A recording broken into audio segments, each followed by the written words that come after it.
हम उस दीन को मानने वाले हैं जिसमें हमसायों के भी बहुत ज़्यादा हकूक़ हैं।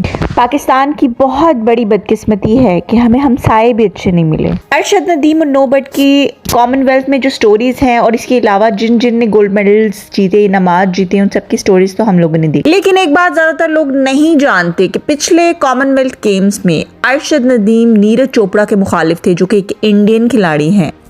अब इंडिया में क्या होता है कि इंडिया में पाकिस्तान को लेकर बहुत बड़ा तबका एक ऐसा है जो कि या तो न्यूट्रल है या फिर पाकिस्तानी लोगों के बारे में पॉजिटिव ही सोचता है।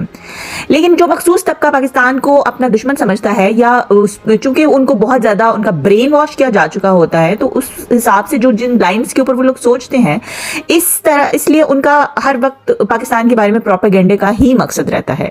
तो इसी चीज़ को लेते हुए लास्ट टाइम जब नीरज चोपड़ा जीत गए थे तो भी उनको ये कहीं ना कहीं डर था कि सामने चूंकि पाकिस्तानी मुखालिफ है तो चलो इसको प्रोपेगेट करते हैं। तो पाकिस्तान हर वक्त एक लंबे अरसे से हाइब्रिड वॉर का चूंकि जो है वो शिकार है, तो उसी का पार्ट करने के लिए उसको लास्ट टाइम भी इस इशू को जो है वो पॉलिटिसाइज करने की कोशिश की गई थी, प्रोपेगेंडा करने की कोशिश की गई थी, जिसको कि बहुत सारे इंडियंस ने ही जो है वो खुद ही उसको जो है वो नल एंड वॉइड भी करने की कोशिश की थी। लेकिन फिर भी चूंकि इंडियन मीडिया में इस चीज को पाकिस्तान एंटी पाकिस्तान चीजों को बहुत हाइप दी जाती है, तो उस न्यूज को जो कि एक इंडियन लड़के ने निकालने की कोशिश की थी कि लास्ट टाइम जी ये जो हमारे अरशद नदीम थे उन्होंने टैंपर करने की कोशिश की थी जवलिन को, जबकि वो ये बात करते हुए ये भूल गए कि ये कोई क्रिकेट की बॉल नहीं है जिसको टैंपर किया जा सकता है। इस बात के लिए उनके साथ काफी लेदे भी हुई थी, उनको काफी ज्यादा जूते भी पड़े थे कमेंट सेक्शन के अंदर। लेकिन फिर भी अफसोस की बात ये हुई कि उसको एनडीटीवी और इस तरह के कुछ मीडिया के चैनल्स ने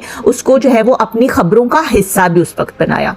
खैर वो तो मामला हो गया खत्म, बात पड़ गई उल्टी और उनके नीरज चोपड़ा ही जीत गए, ठीक है। लेकिन अब सीन ये है कि बात ये हो रही है कि पाकिस्तानी जो खेल हैं उनको हर वक्त उनको भी कंट्रोवर्शियल करने की क्यों कोशिश की जाती है। तो जनाब उसका बड़ा आंसर यही है कि वजह यही है कि पाकिस्तान को चारों तरफ से दुश्मनों का घेराव है और उसको बाहर से भी दुश्मन पड़ता है, यानी कि जो है ओवरसीज की बात जिस तरह से अमेरिका वगैरह हो गया, इसी तरह उसको अफगानिस्तान और अनफॉर्चुनेटली कुछ इंडियन तबकात ऐसे हैं जिनकी तरफ से पाकिस्तान को मुखालफत का और हाइब्रिड वॉर का हर वक्त सामना रहता है। तो हाइब्रिड वॉर जो होती है वो सिर्फ और सिर्फ मैदान में ही नहीं लड़ी जाती है, वो बेसिकली वो एक नर्व्स की वॉर होती है, वो हर प्लेटफॉर्म पर लड़ी जाती है, वो जो है वो सोशल मीडिया पे भी लड़ी जाती है, वो एक प्लेटफॉर्म पर जिंदगी के एक कदम पर वो लड़ी जाती है। तो इस वजह से पाकिस्तान के खेलों को भी कंट्रोवर्शियल कर दिया गया है। अब उसमें हमारा क्या रोल है?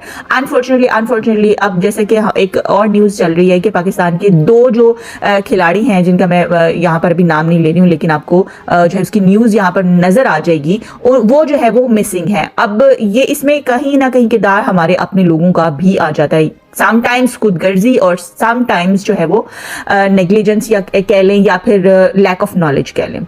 लेकिन बहरहाल अब ज्यादातर ऐसा नहीं है। ये क्या स्टोरी है, ये क्यों दो लोग मिसिंग है, ये जल्दी पता चल जाएगा। लेकिन अफसोस की बात फिर वही है कि नेबर्स इस चीज़ को बहुत ज़्यादा उछाल रहे हैं। तो अच्छा नेबर होना भी बड़े नसीब की बात हमारे दीन में बताई गई है।